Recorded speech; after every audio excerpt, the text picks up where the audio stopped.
نرحب بكم متابعينا الأوفياء وكنتمنى تكونوا في تمام الصحة والعافية أحوالكم طيبة ويلقاكم هذا الفيديو وانتم بخير وعلى خير. اليوم إن شاء الله ضمن فيديو جديد ووصفة جديدة غادي نتقاسم معكم جوج ديال الوصفات كيوجدوا في واحد الوقت اللي هو وجيز تحضروهم هكا الكوتي المناسبات إلا كان عندكم شي حفيلة هكا إلا جاكم شي حد على غفلة فأكيد كتنوعوا في المائدة ديالكم شي حاجة اللي طوب وشي حاجة اللي اقتصادية كيف ما كنعودكم دائما. وكيف العادة كنرحب بالناس اللي يلاه التحقوا بالقناة وبالناس اللي ديجا معايا في القناة. كنقول لكم مرحبا والف مرحبا بكم، كنتمنى المحتوى اللي نقدم لكم يكون كاين الاعجاب ديالكم ويرقكم كيف ما عودتكم. اذا كيف العاده ما تمشيو فين، خليكم معايا باش تشوفوا الوصفات من الاول حتى الاخير مع جميع المراحل ديال التحضير، المقادير والطريقه واسرار نجاح الوصفات باش ان شاء الله ينجحوا معكم من اول تجربه على بركه الله.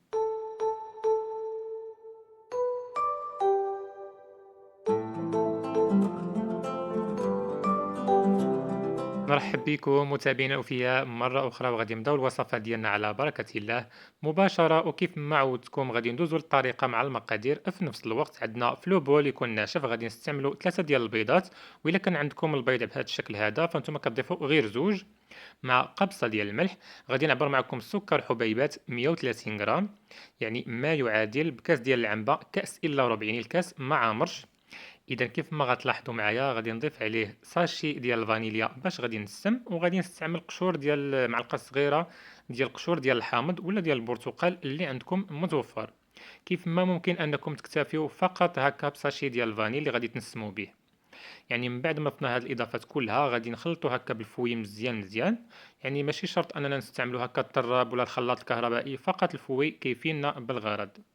يعني فقط المكونات يكونوا عندنا بحرارة المطبخ كيف ما كنقول لكم دائما. بالنسبة للدقيق غادي نستعمل معكم كل شيء بالغرام. عندنا 190 غرام ما يعادل بقياس كاس ديال العنبة.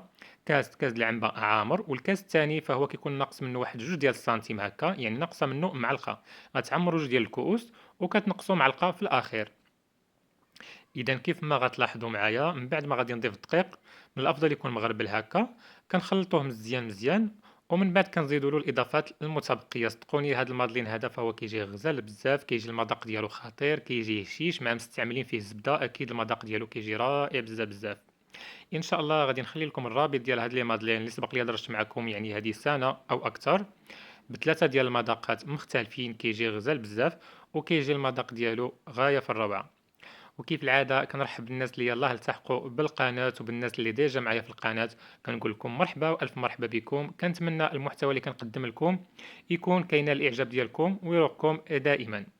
هنا كيف ما غتلاحظوا معايا كنضيف خميرة الحلويات ما يعادل 12 غرام، يعني ساشي ونص من وزن 8 في كل ساشي. وكندمج هكا داك الخميره مع الخليط اللي عندي، فلا لا تيكستور خاصنا نحصلوا عليه هذا الشكل، ولا القوام ديال الخليط خاصو يكون على هذا الشكل هذا. بالنسبة للزبدة كنستعملو 150، كندوبوها حتى كتقل معنا واحد شوية. الملاحظة اللي غنعطيكم، كانت عندكم زبدة سبيسيال استعملوها، ما كانش غادي تستعملوا فقط هكا زبدة نباتية يعني لابريري، فالمذاق ديالها كيبقى أفضل بكثير. يعني فالزبدة أنا استعملت يعني الكمية ديال 150 غرام. ممكن تزيدوا مع واحد 2 معالق ديال زيت نباتية كيف ممكن أنكم. فأنا هنا ضفت 2 معالق ديال زيت نباتية ضروري كنضيفها في الوصفات ديالي، كتعطينا واحد الخفة. يعني الزبدة هي اللي كتهشش لينا، ولكن الزيت في لي مادلين ضروري كنستعملو، كيعطيني واحد القوام اللي رائع بزاف. كيف ما غتلاحظوا معايا كنضيف معلقة كبيرة ديال المربى الخاص بالحلويات ولا المربى د الأكل، كنستعملوه في الأخير وكيكون القوام ديال المادلين ديالنا على هذا الشكل هذا. ثاني نقطة غنشير ليها بالنسبة لهاد لي مادلين هادو خاصهم يرتاحوا، كل ما ارتاحوا كل ما كيعطيونا نتيجة اللي زوينة بزاف. فبالنسبة ليا أنا ما خليتهمش واحد الوقت اللي هو طويل. نتوما إلا كان عندكم الوقت فمن الأفضل أنكم تخليو هكا الخليط ديالكم، كديروه هكا في علبة، كديروا له فيلم أليمونتير وكديروه في الثلاجة. إلا كنتم مزروبين به فانتم كديروه في الكونجيلاتور لمدة ربع ساعة وكتخدموا به مباشرة. مباشرة غادي ندوزو باش نخدمو البسبوسة مع بعض في نفس لوبول بلا ما نغسلوه. غادي نديرو المكونات ديالنا 3 ديال البيضات كبار، وإلا كان البيض على هذا الشكل هذا فانتم كتضيفوا زوج. قبصة ديال الملح، كنسمو بساشي ديال الفانيليا. غادي نستعملو قشور ديال الحامض كيف ما لاحظتوا، فهاد قشور الحامض فأنا سبق ليا درجت معكم المركزات اللي سبق ليا حضرت يعني. فهاد القشور اللي كنت حضرت يعني في داك المركزات بقاو ليا، كنبقى نسم بهم هكا لي كيك لي مادلين.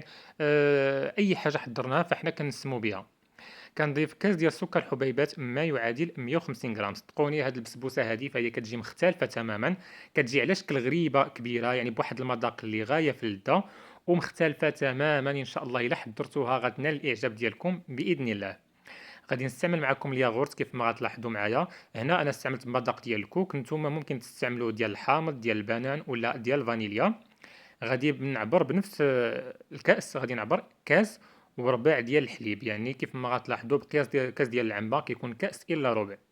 كندمج هكا المكونات كلها مزيان مزيان، وكنضيف كيف ما غتلاحظوا كاس وربع زيت نباتيه بنفس الشكل. فقط تقيدوا بهاد المقادير اللي كنعطيكم فهي كتجي زوينه بزاف، كتجي بسبوسه اللي خطيره بمذاق اللي غايه في اللذه. وان شاء الله الا حضرتوها غتعاودوا تحضروها مره اخرى، كتجي غزاله بزاف. الملاحظه اللي نقدر نعطيكم من هاد البسبوسه هذه للسيدات اللي كيبغيو هكا يسقيوها فهي كتجي غزاله بزاف.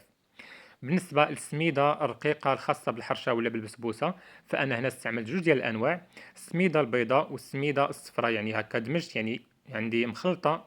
ممكن تستعملوا كاس كيف ما ممكن انكم تضيفوا فقط السميده البيضاء ولا السميده الصفراء اللي عندكم متوفر في المنزل ديالكم. وفي الاخير كيف ما عودتكم كنضيف جوج معالق كبار ديال دقيق ابيض ما يعادل نص كاس ديال العنبه. فالدور ديالو في البسبوسه كيخليها لنا شاده راسها، واخا نديموليوها ما كتفرتتش معنا نهائيا وكتحافظ لنا على الشكل ديالها وكتجي زوينه بزاف.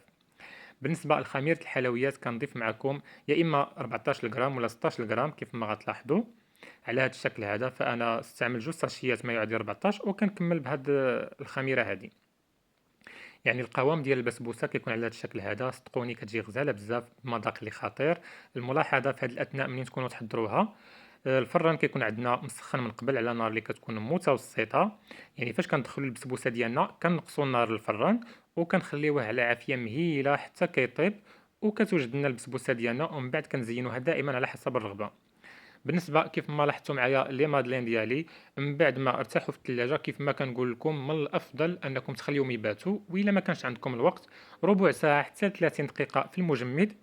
عاد كتجبدوا هكا وكتخدموا في هاد لي مول هادو من بعد ما كندهنوهم بالزبده، كنلبسوهم بدقيق ابيض، كندخلوهم حتى هما كيبردوا، وعاد كنملؤوا هكا. يا اما تستعملوا بوج طابل كيف ما ممكن تستعملوا غير هكا معلقه وكتملؤوا هكا لي مول ديالكم. الطريقه ديال الطهي هاد لي مادلين هادو دائما على نار متوسطه حتى كينتفخوا معنا مزيان، لان كتكون العجين عندنا كتكون بارده والفران كيكون سخون. وكنخليو نار اللي كتكون متوسطه، اون فوا هكا كيتنفخوا فحنا كنقصوا النار باش كيتحمروا لنا على خاطرهم وكيطيبوا. اذا كيف ما لاحظتوا في هذه الاثناء ممكن انكم ترشوا عليهم هكا حبيبه الشوكولا، اللوز ايفيلي، اي حاجه بغيتوا في هذه المرحله هذه. كيف ما ممكن تحتفظوا بهم على هذا الشكل هذا من بعد ما كيطيبوا كديروا في نفس ليمول، كذوبوا الشكلاط وكديروا في ليمول وكتردوا الوحدات ديالكم وكيجي الشكل ديالهم زوين. بالنسبه للبسبوسه فانا من بعد ما وجدت فانا دهنتها هكا بالناباج ولا بالمربى اللي عندكم متوفر. كتزينوها اما بالكونكاسي الايفيلي ولا بالكوك ولا الكوك محمر. فبالنسبه لي زينتها بالكوك هكا على هذا الشكل هذا، ودرت لها قطع ديال الفريز يعني جا على هذا الشكل، يعني تزيين كيبقى اختياري. الملاحظه اللي نقدر نعطي للسيدات اللي كيبغيو هكا البسبوسه تكون مسقيه مزيان، غتاخدوا كاس ديال الماء ولا جوج الكيسان على حسب، غتضيفوا فيه يعني كاس ديال الماء غنستعملوا نص كاس ديال السكر، لي طرونش ديال الحامض ولا ساشي ديال الفاني حتى كيتقال معنا مزيان مزيان. مباشره كنخرجوا البسبوسه ديالنا كتكون سخونه، السيرو خاصو يكون بارد، ولا الا كانت البسبوسه بارده فالسيرو خاصو يكون هكا سخون، ومن الافضل تكون هكا البسبوسه سخونه. يعني كيف ما غتلاحظوا في الشكل النهائي ديال الوصفات ديالي فانا قدمتهم على هذا الشكل هذا. كنتمنى يكونوا نالوا الاعجاب ديالكم ويراقوكم كيف ما عودتكم دائما. وكنعتذر على الغياب الطويل اللي مره كنتعطل عليكم هكا. كنحاول الا حطيت شي وصفه كون حاطها هكا وتكون مضبوطه وتكون زوينه على قد الجيب ديال كل فئه هكا ان شاء الله. اذا الشكل النهائي ديال الوصفه ديالنا فهو كان على الشكل هذا. كنتمنى الوصفات يكونوا نالوا الاعجاب ديالكم وراقكم كيف ما عودتكم دائما. وكيف العاده كنرحب بالناس اللي يلاه التحقوا بالقناه وبالناس اللي ديجا معايا في القناه بالضغط على الزر الاحمر مع تفعيل زر الجرس.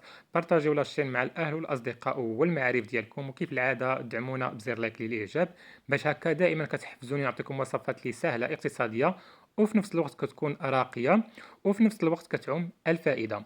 وكيف العادة ما تنساوش بارطاجي ولا فيديو في مواقع التواصل الاجتماعي باش هكا كتعم الفائدة كيف ما قلت لكم. وثاني نقطة غنشير ليها، كنشكر الناس اللي كيتابوناو عندي واللي كيشتركوا عندي في لي باج ديالي. كنقول لكم شكرا بزاف بزاف لاننا وصلنا الحمد لله وبفضله وبفضل الناس اللي متبعيني هكا في الباج ديال الانستغرام. الحمد لله رحنا وصلنا ل 10000 متابع. شكرا لكم ولله خدتكم عليا. دمتم في رعاية الله وحفظه، الى الملتقى في وصفة قادمة ان شاء الله.